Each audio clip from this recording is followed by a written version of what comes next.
Team காங்கா team காட்ஸிலாவான்னு சொல்லி பேசிட்டு இருக்கும்போது உண்மையாவே கிங்காங் போல மிக பிரம்மாண்டமான ஒரு பிரைமேட், அதாவது குரங்கினம் இந்த உலகத்தில் வாழ்ந்துட்டு இருக்குமா அப்படிங்கிற ஒரு கேள்வி நம்ம செய்யும்ல. நிஜமாலே அப்படி ஒரு குரங்கினம் வாழ்ந்திருக்கேன். ஆனால் அந்த குரங்கினம் அழிகிறதுக்கு மனிதனே காரணமாக இருந்திருக்கான்னு சொன்னவங்கள நம்ப முடியுதான். அண்ட் இப்பவும் அந்த குரங்கினத்தை சில பேர் பார்த்துதான் சொல்றாங்க. என்னதான் நடக்குது? This is unsigned. காடுகளை கட்டி போட்ட காங். 1935 ரால்ஃப் வான் கோயின்செஃபீல்ட் அப்படின்னு சொல்லப்படுற ஒருத்தர் ஹாங்காங்கில் இருக்க ஒரு மருந்து கடைக்குள்ள போய் டிராகன் போன்ஸ் அப்படின்னு சொல்லப்படுற சில மருந்தை வாங்க ட்ரை பண்ணாரு. ஸோ டிராகனோட எலும்புகள்னு சொல்லி சில பொருட்களை வந்து பார்த்தீங்கன்னா அந்த மருந்து கடையில் வித்துட்டு இருந்திருக்காங்க. இவர் ஒரு ஆந்த்ரோபாலஜிஸ்ட். ஸோ அந்த வகையில் அந்த மருந்துகள் அந்த எலும்புகள் எது சம்மந்தப்பட்டதுன்னு சில எடுத்து பார்க்கும்போது அவருக்கு ஒரு மிகப்பெரிய ஷாக். அது பார்க்க பல்லு மாதிரி இருக்கு. ஸோ கையில் சில அந்த டிராகன் போன்ஸை எடுத்துக்கொண்டு வந்து அதை வீட்டில் ஆராய்ச்சி பண்ணி பார்க்கும்போது அது சாதாரண பற்கள் மதி இல்லை, குரங்கோட பற்கள் மதி இருக்கு. அண்ட் இது வரைக்கும் அவர் பார்த்ததிலே மிகப்பெரிய பற்கள் இதுதான்.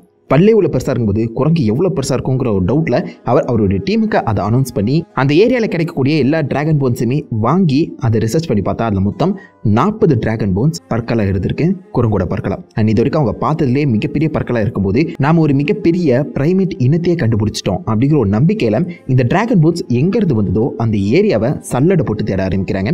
ஆயிரக்கணக்கான பற்கள் கிடைக்குது. அது கூடவே சேர்ந்து 2 தாடை எலும்புகள் மேண்டிபிள்ஸுமே பார்த்தீங்கன்னா கிடைக்குது. அந்த தாடை எலும்பில் அந்த பற்களை வச்சு ரிசர்ச் பண்ணி பார்க்கும்போது தான் இதுதான் இந்த உலகத்தில் வந்து மிகப்பெரிய பிரைமேட் இனம்ங்கிறத கன்ஃபார்ம் பண்ணுறாங்க. இந்த இனத்துக்கு கைகான்டோபித்தகஸ் பிளாக்கிங்கிற ஒரு பேரை கொடுக்குறாங்க. கைகான்டோபித்தகஸ்னா கிரேட் ஏப், மிகப்பெரிய குரங்கினம் சொல்லி அர்த்தம். இந்த கைகான்டோபித்தகஸ் ஃபேமிலிக்குள்ள மொத்தம் 3 குரங்கினங்கள் வாழ்ந்திருக்கலாம் சொல்லி கணக்கிடப்படுது. ஸோ அதில் ஒரு மிக பிரம்மாண்டமானது தான் பிளாக்கி இனம். இந்த பிளாக்கிங்கிற பேர் கண்டுபிடிச்சவரோட ஃப்ரெண்டு, அவரோட ஆந்த்ரோபாலஜிஸ்ட். கண்டுபிடிக்கப்பட்டதுக்கு முதல் ஆண்டு அவர் இறந்துட்டாரு. அவர் ஒரு ஞாபகத்தமாக கொடுக்கப்பட்டிருக்கு. ஸோ இந்த கைகான்டோபித்தகஸ் பிளாக்கி ஹாங்காங் மட்டும் இல்லாமல் சதன் சைனா, சதன் ஏசியாவில் 20 லட்சம் வருஷங்களுக்கு முன்னாடி வாழ்ந்த மிக பிரம்மாண்டமான குரங்கினம் சொல்லி கண்டுபிடிக்கிறாங்க.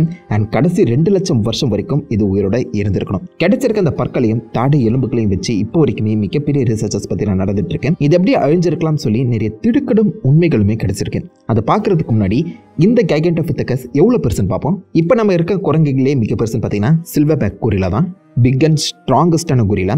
அதை நீங்கள் இந்த கைகான்டோபித்தகஸ் பக்கத்தில் வச்சிங்கன்னா அது போட்டு குட்டி போல இருக்கும். சைஸ் டிஃப்ரென்ஸ் உங்களுக்கு புரியும்னு நினைக்கிறேன். இந்த கைகான்டோபித்தகஸோட உயரம் மட்டுமே கிட்டத்தட்ட 12 அடி போகுமாம்.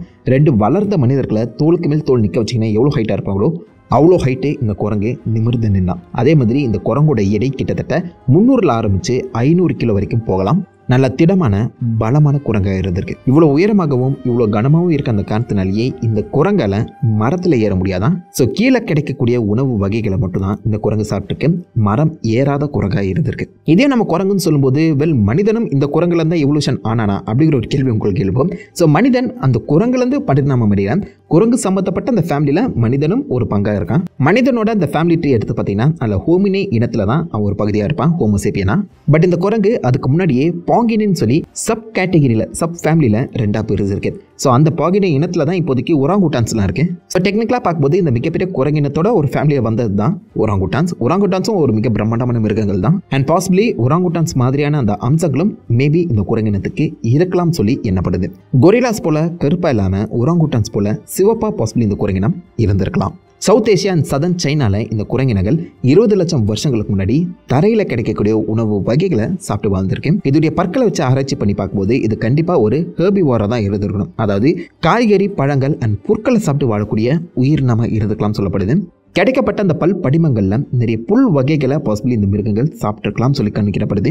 அண்ட் கீழே கிடைக்கக்கூடிய பழங்களை மட்டும்தான் இது சாப்பிட்டு வளர்ந்துருக்கணும். அண்ட் இது வாழ்ந்துட்டு இருக்க அந்த சமயத்தில் காட்டுக்கே இதுதான் ராஜாவாக இருந்திருக்கு. காடுகளே இதுதான் மிகப்பெரிய ஒரு உயிரினமாக இருந்திருக்கு.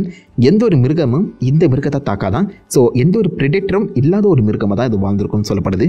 எந்த ஒரு எதிரிகளும் இல்லை. அதே சமயத்தில் இழைத்தலை பழங்களை மட்டும் சாப்பிட்டு வாழக்கூடிய ஒரு மிருகமாக இது இருக்கும்போது எப்படி அழிஞ்சு போச்சு? இது எப்படி எக்ஸ்டிங்க்ட் ஆச்சு அப்படிங்கிற ஒரு கேள்வி உங்களுக்கு ஏற்படலாம். இதுக்கு 2 காரணம் இப்போதைக்கு சொல்லப்படுது. ஒன்று கிளைமேட் சேஞ்ச், இன்னொன்று மனிதர்கள். கிடைச்சிருக்க அந்த படிமங்களை வச்சு ரிசர்ச் பண்ணி பார்க்கும்போது இந்த மொத்த இனமும் 2லேருந்து 3 லட்சம் வருஷங்களுக்கு முன்னாடி தான் அழிஞ்சிருக்குன்னு சொல்கிறாங்க. அந்த சமயத்திலே உலகம் முழுக்க ஐஸ் ஏஜுங்கிறது பார்த்தீங்கன்னா நடக்க ஆரம்பிச்சது. ஸோ கிளைமேட் சேஞ்ச் மிக ஹெவியாக இருக்கும் பட்சத்தில் இந்த உலகமே ஐஸால் கவர் ஆகக்கூடிய ஒரு சுச்சுவேஷன் பார்த்தீங்கன்னா ஏற்பட்டுச்சு. இவ்வளோ திடீர்னு மாறக்கூடிய அந்த கிளைமேட் வந்து பார்த்தீங்கன்னா பல உயிர்களை காவு வாங்கிச்சு. ஸோ அந்த இடத்துல தான் பாசிபிளி இந்த உயிரினம், அந்த குரங்கினம் தெரியாமல் உள்ளே போயிருக்கலாம். ஸோ இது டக்குன்னு அந்த ஐஸ் எட்ஜ் மாற்றத்தால் அழிஞ்சிருக்கணுங்கிற அவசியம் இல்லை. கொஞ்சம் கொஞ்சமாக அந்த ஐஸ் எட்ஜை தாக்கு பிடிக்க முடியாமல் அழிஞ்சிருக்கலாம் சொல்லப்படுது. ஸோ அந்த சமயத்தில் ஆப்வியஸாக அந்த இலைத்தலைகள் மட்டும் இல்லாமல் எந்த ஒரு பழ வகைகளுமே இந்த மிருகங்களுக்கு கிடைக்காம போயிருக்கணும். ஸோ இது ஒன்லி ஸ்பெசிஃபிக்கான பழங்களை மட்டும், ஸ்பெசிஃபிக்கான அந்த சாப்பாடை மட்டும் சாப்பிட்டு வாழ்ந்த அந்த சமயத்தில் இந்த குரங்கால மற்ற சாப்பாடுகளுக்கு அடாப்ட் ஆக முடியாத ஒரு சுச்சுவேஷன் ஏற்பட்டிருக்கலாம். இந்த ஐஸ் ஏஜால இது வாழ்ந்த அந்த இடத்துல இருக்க பல செடி கொடிகள் பழ வகைகள் கம்ப்ளீட்டாக அழிஞ்சிருக்கும் போது அது கூடவே சாப்பாடு உணவு இல்லாமல் மேபி இந்த குரங்கினங்கள் அழிஞ்சிருக்கலாம் சொல்லி எண்ணப்படுது. இந்த குரங்குகளும் இப்போ இருக்க அந்த உரங்குட்டன்ஸ் மாதிரி புத்திசாலிகளாக தான் இருந்திருக்கணும். ஆனால் அந்த ice age and climate change வந்து பார்த்தீங்கன்னா தாக்கு பிடிக்க முடியாமல் உணவில்லாமல் தான் பாசிபிள் இது செத்துருக்கணும்னு சொல்கிறாங்க. அண்ட் ஆப்வியஸாக இது உயரமாகவும் அதிக எடையோடையும் இருக்க அந்த காரணத்தினால அதிக சாப்பாடும் இதுக்கு தேவைப்பட்டிருக்கும். சர்வைவல் ஆஃப் த ஃபிட்டஸ்ன்னு சொல்கிற மாதிரி பாசிபிளி அதிக சாப்பாடு அதிக எனர்ஜி தேவைப்படக்கூடிய அந்த மிருகங்கள் சாப்பாடு கிடைக்காம அழிந்து போக அது கீழே இருக்க அந்த குட்டி குட்டி மிருகங்கள் இதோடைய இனத்திலே இருந்த குட்டி குட்டி குரங்கினங்கள் பாசிபிளி இப்போதைக்கு ஒராங்குட்டான்ஸா இவால்வ் ஆகி இருக்கலாம் சொல்லி என்னப்படுது. அதுக்கான பாசிபிலிட்டிஸ் இருக்கதாங்க செய்யுது. அதை தொடர்ந்து ரெண்டாவது ஆப்ஷனாக பார்க்கப்படுறது மனிதர்கள். ஸோ என்னதான் ஐஸ் ஏஜ் அப்போதைக்கு ஆரம்பிச்சிருந்தாலும் அந்த இடத்துல ஹைலி எஃபிஷியண்டாகவும் அவனுக்கு தேவையான உணவையும் ஆதிகால மனிதர்கள் பற்றினா சேமிக்க ஆரம்பித்தாங்களாம். இந்த சமயத்தில் மனிதர்களாக இவால்வ் ஆகியிருக்க மாட்டாங்க. ரொம்ப குரங்கினம் போல தான் இவங்களும் பார்க்க இருந்திருப்பாங்க. அண்ட் இவங்க காட்டுக்குள்ளே போய் அந்த குரங்கு சாப்பிட வேண்டிய அந்த சாப்பாடை எடுத்துகிட்டு வந்திருக்கலாம். ஸோ குரங்கினத்துக்கு கிடைக்காம மனிதர்களே எல்லா சாப்பாடையுமே கொண்டு வந்திருக்கலாம் சொல்லி அதுக்கும் தனியாக ஒரு ரிசர்ச் பற்றினா நடந்துட்டு இருக்கு. இதுக்கான பாசிபிலிட்டிஸும் இருக்குன்னு தான் சொல்கிறாங்க. அண்ட் சில இடங்களில் ice age and possibly climate சேஞ்சை காடுகளை அழித்து வனத்தரையாக மாற்றிருக்கலாம். வனத்தரையாக இருக்கும்போது கண்டிப்பாக வெறும் புற்களை மட்டும் சாப்பிட்டு இந்த மிருகங்களால் உயிர் வாழ முடியாது. இதுக்கு தேவையான பழ வகைகளும் நியூட்ரிஷன் ரிச் ஃபுட்ஸுமே வந்து பார்த்தீங்கன்னா கிடைக்காம போய் இந்த மிருகங்கள் கம்ப்ளீட்டாக அழிஞ்சிருக்கலாம். ஸோ இந்த 3 கான்செப்ட் படி பார்க்கும்போது சாப்பாடு இல்லாமல் தான் இந்த மிருகங்கள் செத்துருக்கணும், சாப்பாடே கிடைக்காம செத்துருக்கணும்னு சொல்லி தான் பேசுகிறாங்க. அதுக்கான பாசிபிலிட்டிஸ் கொஞ்சம் ஹையாக தாங்க இருக்குது. கிளைமேட் சேஞ்ச் அண்ட் பாசிபிளி மனிதர்களோட இன்டர்வென்ஷனால் அழிக்கப்பட்ட மிருகங்கள் லிஸ்ட்டில் நீங்கள் இந்த மிக பிரம்மாண்டமான கிகாண்டோபித்தெகஸ் பிளாக்கியுமே உள்ளே சேர்த்துக்கலாம். நிறைய பேர் இப்போ இதை பார்த்ததா சொல்கிறாங்களே, அதெல்லாம் உண்மையா? எட்டி, பிக்ஃபுட் அதெல்லாம் நீங்கள் கண்டிப்பாக கேள்விப்பட்டிருப்பீங்க. சில காடுகள்லையும் அதே மாதிரி ஹிமாலயாஸோட உயரமான இடங்கள்லையும் உடல் முழுக்க ரோமத்தோட 10 அடிக்கு உயரமான மனிதர்கள் வாழ்ந்துட்டு இருக்காங்க அப்படிங்கிற விஷயத்த நிறைய இடங்களில் நீங்கள் கேள்விப்பட்டிருப்பீங்க. இந்த குரங்கு பாசிபிளி கம்ப்ளீட்டாக அழியாமல் என்னமோ உயிரோட இருக்கிறதுக்கான ஆதாரங்கள் தான் இது அப்படிங்கிற மாதிரி சொல்லப்பட்டாலும் இதுக்கான வலுவான ஆதாரம் இது வரைக்கும் கிடைக்கப்படலை. சும்மா பல பேரெல்லாம் கிளப்பி விட்ட புரளி போல தான் இருக்கு. மேபி இந்த கிகாண்டோபித்தெகஸோட பிளாக் இனம் அழிஞ்சு அது கீழே இருக்க மற்ற 2 இனங்களை ஏதாச்சும் ஒன்று இந்த மாதிரி இவால்வ் ஆகியிருக்கலாம், சொல்ல முடியாது. பட் அதுக்கான வலுவான ஆதாரங்கள் இப்போ வரைக்கும் கிடைக்கல. ஸோ எட்டி பிக்ஃபுட் இப்போ வரைக்குமே ஒரு கட்டுக்கதையாக ஒரு சின்ன மித்தாக தான் இருக்குது. எப்படி பார்த்தாலும் ஒரு சாதுவான குரங்கினங்களாக தான் இது வாழ்ந்துருக்கணும். அக்ரெசிவாக 10 பேரை அடித்து கொள்ளக்கூடிய உயிரினங்களாக இது இருந்திருக்க சான்ஸே கிடையாது. அண்ட் இது எல்லாத்தையும் வெறும் பற்களையும் தாடைகளையும் வச்சு மட்டுமே ரிசர்ச்சர்ஸ் சொல்கிறாங்க. அதை தொடர்ந்து இந்தியாவிலையும் இந்தோனேஷியாவிலையும் இந்த குரங்கினங்கள் வாழ்ந்திருக்கான்னு சொல்லி ஆராய்ச்சிகள் தொடர்ந்து நடந்துக்கிட்டே தான் இருக்குது. மண்டையோடோ இல்லை முதுகு தண்டோ கிடைச்சா இன்னும் பெட்டராக அந்த குரங்கினங்களை நம்மளால் கிளாஸிஃபை பண்ண முடியும். அப்படி கிடைக்குமா இல்லையாங்கிறத போட்டு வந்து பார்த்தா தாங்க தெரியும். This is sunshine signing off.